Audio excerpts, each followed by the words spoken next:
Today I will be talking about using stoichiometry to go between the moles and moles of reactants and products in an equation.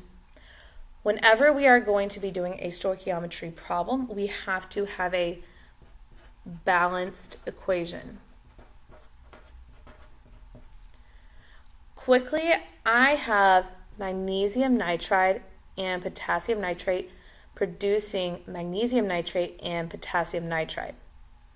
To balance out my equation, I have 3 magnesium on this side, so I'm going to have a coefficient of 3. I have 2 nitrogen, so a coefficient of 2. And when I look back, I see now I have 6 nitrates, so I'm going to put a coefficient of 6. I'm going to use a 1 to fill in my spot because it's understood I have 1 magnesium nitride. Next, let's read through our problem. Quick, let's fix this. It should be a 2 here. If 8.2 moles of magnesium nitride reacts with excess potassium nitrate, how many moles of potassium nitride will be produced? We're going to be using the guess method to find the answer. So first, find my given, which is always going to have a number on it. So my given is 8.2 moles of magnesium nitride.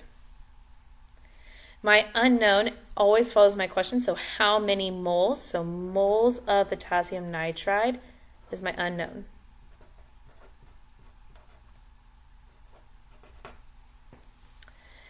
I see that there's another compound in here, but it says excess potassium nitrate. That means I have so much potassium nitrate that my reaction does not depend on it, so it's not important, and it's not important here. We're going to cross it out. Next, I have to figure out what E to use. So I ask myself, do I have mass in this question? No, I don't. So that means no molar mass. Do I have molecules in this question? No, so I'm not using Avogadro's number. What's changing is I'm going between 2 different compounds.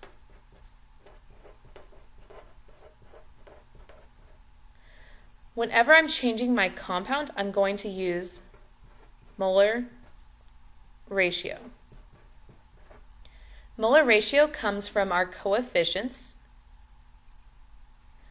and our molar ratio for this is going to be looking at the given and unknown. We will put our unknown at the top and our given at the bottom. So that means I have moles of potassium nitride at the top and moles of magnesium nitride at the bottom. I look for potassium nitride in my equation. I have a 2 as my coefficient, and magnesium nitride has a 1, and that's where I got my molar ratio from. Next, we set up the equation. Remember, we want to cancel units. That means whatever is at the top here for units needs to be at the bottom of my next term.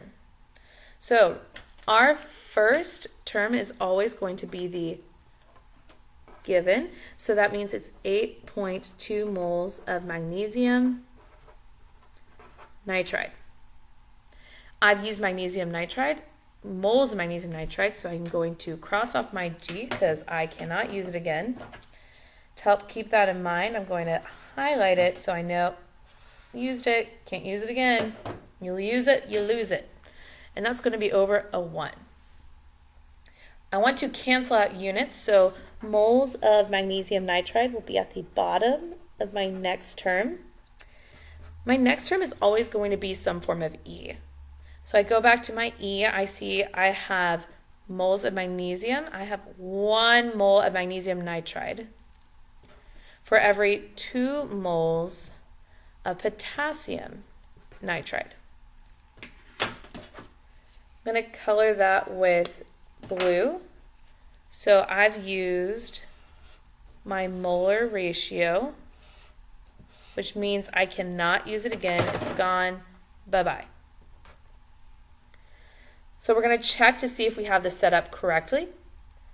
I have moles of magnesium nitride, moles of magnesium nitride, so those cancel out. They cancel out because they are at the top and at the bottom. Moles of potassium nitride, okay, that's what I'm left with. Does that match my unknown? Yes, it does. That means I have this set up correctly. So my unit for my unknown will be moles of potassium nitride. When I plug this into the calculator, I see 8.2 times 2 gives me 16.4. 16.4 divided by 1 gives me 16.4. So my final answer is 16.4 moles of potassium nitride.